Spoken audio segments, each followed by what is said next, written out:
To my left is Peter Graham, Diana, who you have heard me talking to, David Rennie further to the right, and then Rachel Salung on the Lightest project. So let's kick over and talk to Peter about what's happening from a US point of view. And let's talk about some of the MNO work that's been going on. Okay. Yeah, sure. So first, though, just a little bit my own housekeeping here. I was talking to Don Thibault on the break here about how impressed I am at the depth of the conversation around this topic these days. We're still talking about the lack of trust frameworks, global trust frameworks, which is apropos, I think, for this conversation. But at least we all know what they are now, right? We know what we're missing. So I'm very impressed by that. It's been a couple of years since I've been to this particular event, so I'm very impressed. And then the second thing I want to make sure that I put out there is that I'm not speaking on behalf of the MNOs. All right? I work with them. I'm a part of the Project Verify, but they have much more expensive attorneys than I do. So I want to make sure that nobody goes back and says, well, Peter said Verizon committed to this, and I'm not saying that. But having said that, so the mobile network operators have been toying, if you will, in the identity space for many, many years. And it's exciting to see them finally starting to commit. And what I mean by that is that they intrinsically have understood that they have value to add in that space and that it's a natural fit for them. I think somebody earlier was asking about who should be the primary players in the ecosystem, and in my mind, that's governments, obviously. That's the socials, whether we like it or not. They are global players. It's the banks, of course, and it's the mobile network operators, just because of what it takes within the course of business for us to establish accounts with those entities. Right? There is what we call a high assurance identity proofing event that takes place. So they've been playing with this idea for quite some time. And in the fall of 2014, the GSMA here in the UK was awarded a grant by NIST under a program called NSTIC in the United States, the National Strategy for Trusted Identities in Cyberspace, to work with the four mobile network operators in trialing what we call cross-carrier ID. Okay, so that program went on for about 3 years, piloting something called Mobile Connect. Some of you might be familiar with that. It's an authentication framework, data security. That sort of evolved into what the network operators are doing now with Project Verify. So Project Verify is a Mobile Connect sort of adjacent service that the network operators are putting into place. They announced it in Barcelona at Mobile World Congress in, I believe it was February of 2017. And it is a genuine cross-carrier initiative with Verizon, AT&T, T-Mobile, and Sprint to introduce into the marketplace an identity platform that does both security, so it's privacy enhancing, and then down the road will also incorporate certain data elements. It's a very difficult thing for the network operators in the United States to leverage data, as they're very highly regulated. So that's, in a nutshell, sort of a high level of the background on that program. Mm-hmm. And what's happening now in terms of Verify, Project Verify? Is that, so what can we expect? What we can expect in the next year is a pilot product to come out. So Project Verify as a program wasn't really solidified until Mobile World Congress in LA a few months ago. That's when they made their big announcement. That's when they did the press, to varying degrees of reception. We historically have trusted our mobile network operators, but they're not on the love scale for us very much. So it's sort of a difficult wrestling match that they have with their consumers on using their data to help authenticate them. But what we will see in the coming year is a product will come out. So they will pilot. Where it goes from there, we'll see. And you know, moving on and talking about the economics of the day. So what are the lessons learned in terms of economics from those particular projects? Well, I know we're going to talk about the reputational issues a little bit later, but I think that's a big part of it. So I think the thing about the network operators, and not just the network operators, I think lots of the big entities that are playing in this space now, is that there's a lot of mistakes that get made. And these mistakes, if you go back 5, 6, 7, 8 years, for those of you who have been following this space, there was this phrase going around that data is the new oil, right? Everybody remember that, right? And everybody was excited about it. You can go to the conferences, and everybody is championing this whole concept of data is going to be this new revenue stream. But then you would talk in the hallways and at the coffee breaks, and nobody knew what to do with it, especially in these regulated environments in the banks, governments, and not so much the socials, of course, but the MNOs. And so we hit a sort of a critical mass where these entities then just felt like they needed to make a move, and they did. And so what we're seeing is an enormous amount of mistakes being made. And so, and I know that later we'll talk about some of the reputational implications of that, but I think that's really the lesson learned, is that it's always been difficult to understand how you monetize an identity. You know, there's not a whole lot of money in security in terms of being able to sell that to somebody. We expect our network operator to make sure that we're secure, right? We just expect it. We're not going to pay for that. Okay, so I think that's still something that's being negotiated, and I think data is going to play a component in that. But I think the reputational cost that we'll talk about later is probably bigger. Okay, that's great. So from the US to talk about SEP, I want to talk to David Rennie about that. So this is all about opening bank accounts across borders, isn't it? That's a rough summary. Yeah, well, similar to the Light Test project, the Connecting Europe Facility project had funding from the European Commission, and it's a collaborative project with HSBC and Barclays, my company, IDEMIA, Orange France, the Government Digital Service, and OIX. What we've been looking at is the opportunity that has come around from EIDAS. EIDAS, the regulation which I'm sure everybody in the room is familiar with, but that regulation applies to the public sector. And the evidence from Europe, looking around at the different markets in Europe, is that when you get the blend between public sector and private sector transactions, that's when you get the economic benefits to all parties. So the European Commission was keen to understand and enable the benefits of the EIDAS regulation, the standards that have been agreed between governments, to see how we could enable those benefits to be shared with the private sector. So what we looked at was a specific use case. IDEMIA are playing a role there in a platform provider. IDEMIA is a B2B company. You know, it's not going to be a customer brand, I imagine. It's not speaking for the strategy for the company, but we're providing a platform there which enables that trust to move across international boundaries using the government standards. So we have a digital identity that's been created in France with France Connect, and Mobile Connect is involved in that as the authentication mechanism.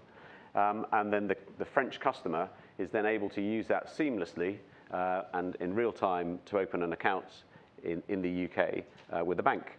Now, this is a concept. This is not, we haven't actually put it, you know, obviously it's not in production. We're looking at the complexities, of which there are many, and I'm sure most people in the audience will be aware of those complexities at every aspect. In terms of the liabilities, in terms of the commercial structure, in terms of, you know, actually the technology is probably the easiest part of that, but in terms of the service wrapper, what is the service that the different parties are providing and using? So those are the aspects that have been most complex, and the project is coming to completion. So we're beginning to think around, now that we have a model, where do we go next with that? So what have you learned? Well, I would say that you know, for me, the biggest learning in this is that you know, we've talked a lot about the user need, and you know, it's absolutely essential to make sure that the system works for the user, because if it doesn't work for the user, it's just not going to work, and that's been laboured a lot, I feel, today, and I think most people concur with that. But it's also got to work for the organisation, and sometimes that's overlooked. Because if the organization that is creating value in the trust in the attributes, that organization also needs to see a commercial opportunity. And it has to be a commercial opportunity. It's not a dirty word. There's got to be something in it for the organizations who are standing up the data. And unless organizations get compensated for the value that they've created, then you know, it's just not going to happen. It's just not going to happen. So we've learned a lot of things through the course of this, but you know, fundamentally, we've got to. This is a societal good At the end of the day, it's a complicated subject and it's a societal good. If we can't establish trust in the internet, in digital transactions, then that's going to be a big challenge for really fulfilling and delivering on the potential of digital. And so, from what you've learned now, do we see a CEF 2 coming up, and how might that work? And would you be involved in it? Well, we would like to be involved in a CEF 2, but we haven't got any. We haven't got an announcement to make around a CEF 2. But I think there are a number of initiatives now happening, and you're referring to, and are being discussed during the course of the day. It's a different point of time to 2 or 3 years ago. It's a different environment, and I think things will happen next year. So it's been a positive experience then, actually being involved in the project for all of the different participants. Well, as Peter was saying, the problem is now well understood, I think, by everybody in this room. We all have a good understanding of the challenges, and that's was not the case 2 or 3 years ago. And as I say, the fact that we can all say getting it right for the user is fundamental. I think that's enormous progress. Mm-hmm. Okay, thank you very much. Rachel, let's talk about Lightest a little bit more detail, going beyond the sort of video. So, how would you describe its sort of goals? What do you hope to achieve from it? Well, as a 3-year project, usually, or at least how we set up the project, in the first year, we basically created this reference architecture of how we would want to build this tool that's used to utilize trust services and trust schemes in order to help create a standardized way to verify and translate different types of electronic documents. And the second year is used mostly for implementation. So we've come up with many different use cases, and now we're testing them with the tool that we're making. And then the final year, which is actually the year that we are in the project, we have 2 pilots for the project. One that has to do with e-delivery, and it's led by the Spanish Postal Service, Correos. And our other pilot is being implemented in PEPAL with e-invoicing. So right now we're doing those. However, we've had the opportunity to pick up some other demonstration projects of how Lightest could be used in other use cases with other organizations that have showed interest in helping us build this infrastructure. So the use cases that you were considering originally were what? IoT trust management, is that right? Cross-border certification and cross-border banking, is it? So in the first 6 months, I would say. So we're a project of 14 different partners across all of Europe, and we're not just academics. I'm coming from an academic background, but we also have many different people from the industry and also public. And we took all of this variety and diversity of expertise, and we came up with around 40 different use cases, and this just a lot of time that we had to create this deliverable. And some of them did have to go with, ranging from IoT trust management, where we looked at the perspective of using Lightest in the way of controlling the different information that is able to be communicated with different types of smart devices, or like per se, like in a smart home, what devices can talk to whatever, and you can kind of create this trust policy in our language of what devices can communicate with which. And then also, we realized the common theme with most of our use cases was with cross borders or cross certifications between different countries, with different organizations within organizations. And so, so cross-border certification is definitely one of our larger themes that we've been focusing on, whether this is a certification that's your driver's license, or maybe your health card, or diploma, transcripts. So this is some of the use cases that we've been focusing on. And how does that then ultimately play into the sort of economic benefits? I noticed we'll talk about opportunities and some stuff involving EIDAS and digital single market. What was your original thinking on there?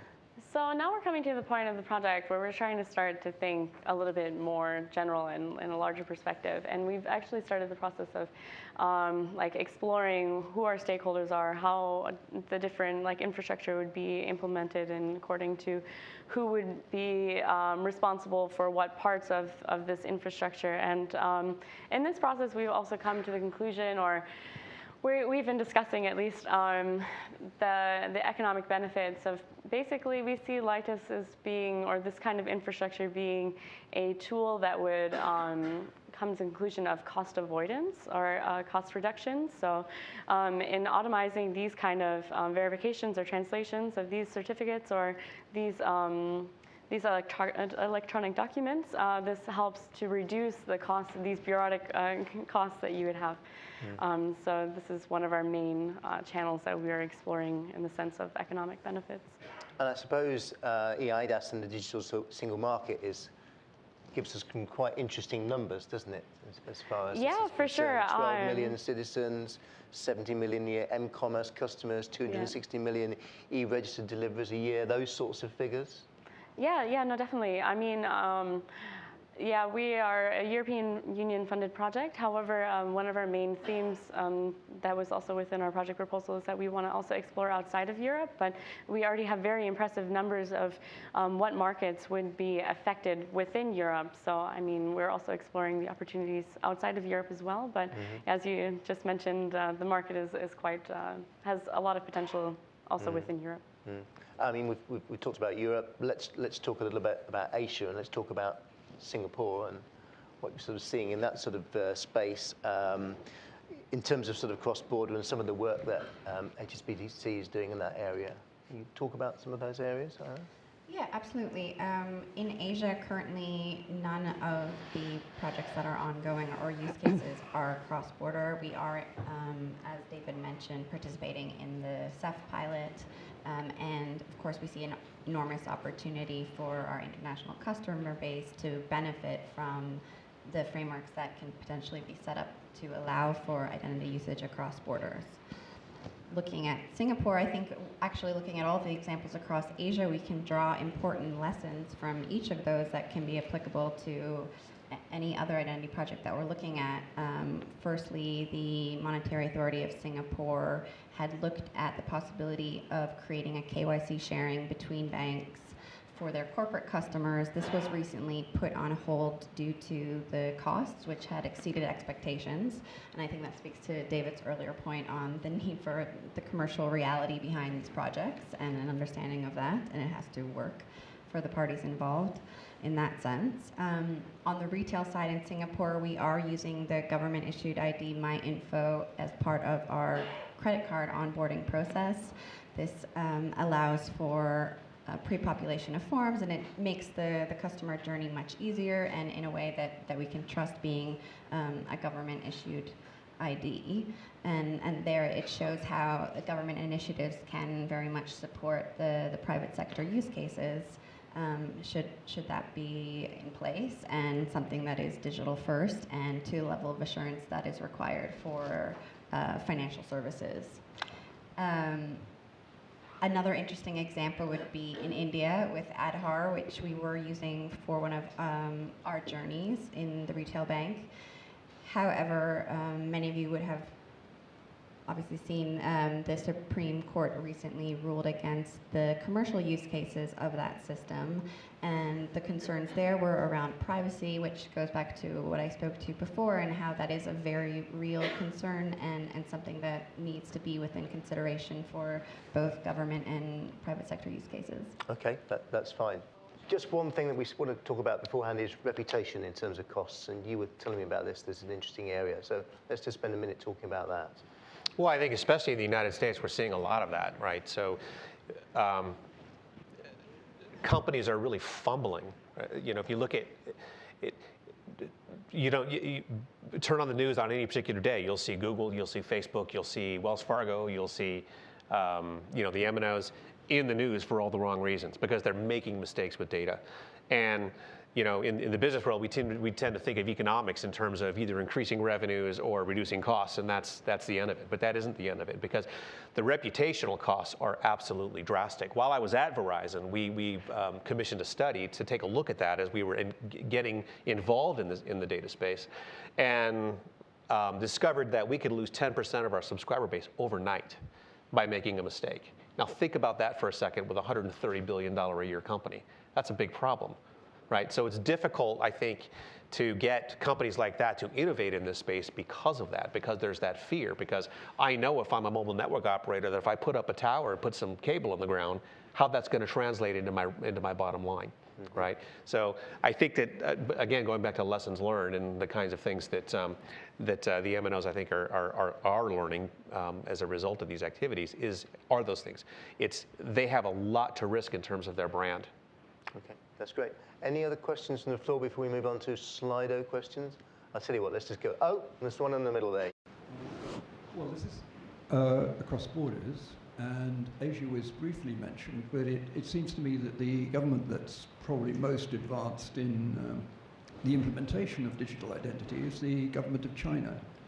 And I wondered if panelists would like to comment on what they feel about the Chinese model is admirable and should be emulated, and what is perhaps undesirable and should be avoided.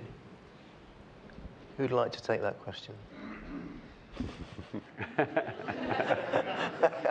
There's a comment in its own right. Diana, can you talk in any way about the Chinese sort of perspective, or? So it's not a market that I personally cover. It's certainly a market of interest at HSBC. There are a variety of ways. I'm not familiar enough with the Chinese example to speak to that specifically, but certainly I think there's a large opportunity that would be interesting to explore around how to support the movement of those individuals to other countries should they wish to, and the fact that it is digital first provides that opportunity. Okay, thanks, Diana. David, do you want to come in on that? So my only response would be to say it exemplifies just how culturally sensitive identity is. In any market in the world, this word identity means different things, and it's created in a different way. We're talking about trust ultimately, and so the market in the US is very different to the market in Europe. It's very different to the market in the Far East. It is very culturally specific. I think that's one of the big challenges for organizations, is that if you're going to, in this digital world, you can be interacting with people from all sorts of places. It might not be that they're on the other side of the world, but they may have come from that place, and they might now be in your geography. And so we have to, a plug for my own organization, IDEMIA, but we're an international organization, and that's why we think identity is such an important piece, because to be able to understand what identity means in different countries and to be able to translate that for another market, for an organization in another market, is very important. You have to think about the risks, and you have to think about how you mitigate those risks.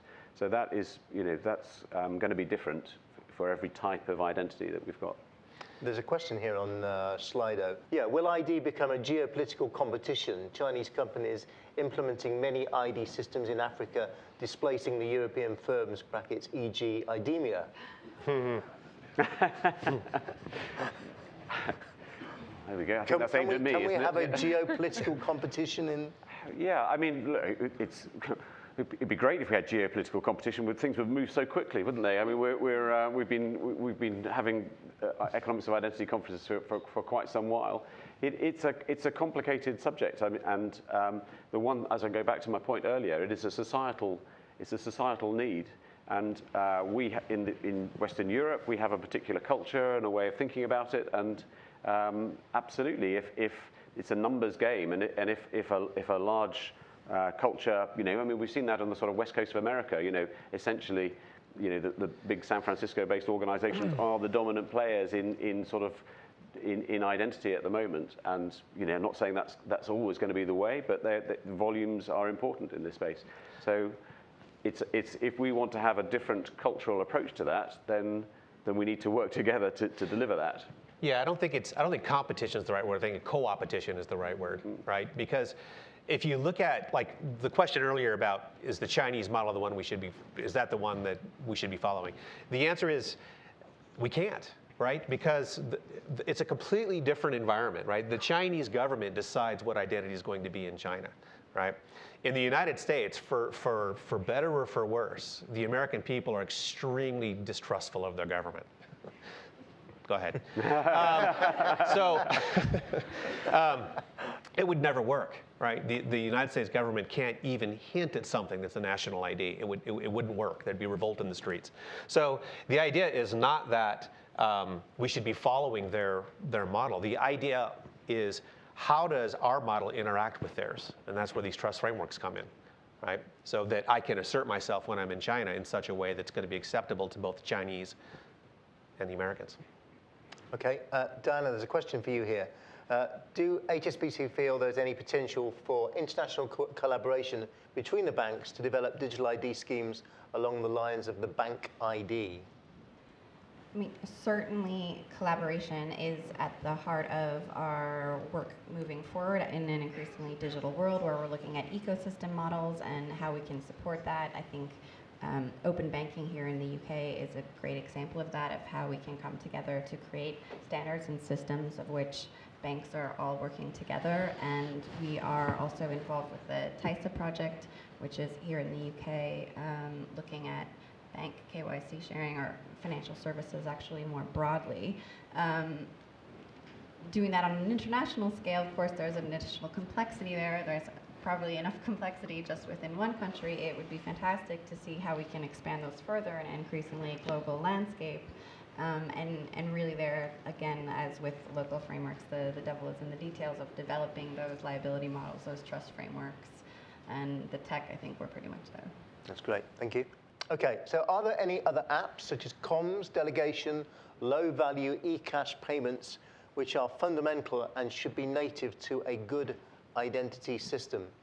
Who'd like to answer that one? Don't rush it. Take a shot. Go on, you go. So I think that one and the one just below it are somewhat related. The idea that, are there any elements that should never be in the hands of private entities? And both of those questions in my mind hint at this idea of data and global data as a thing that I own as an individual that's private, or a thing that might be part of an infrastructure, something that's a societal good.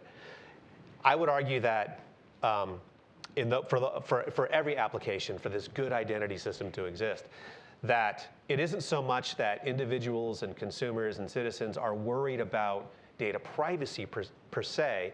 It's what can entities do with the data. It's not so much that that the data I have that's out there is out there. It's what can people do with it? And that's the real problem that we have. And so I think for all of those applications, for every use case, the idea that we have this flow of data that has restrictions around how it can be used and that I have a vote in it is what will drive the ecosystem. And I think until we get there, if we keep asking ourselves, how do we lock things down? I think we back ourselves into a corner that we can't get out of. I think we've run out of time, so can I thank the panel, and please your appreciation for the panel. And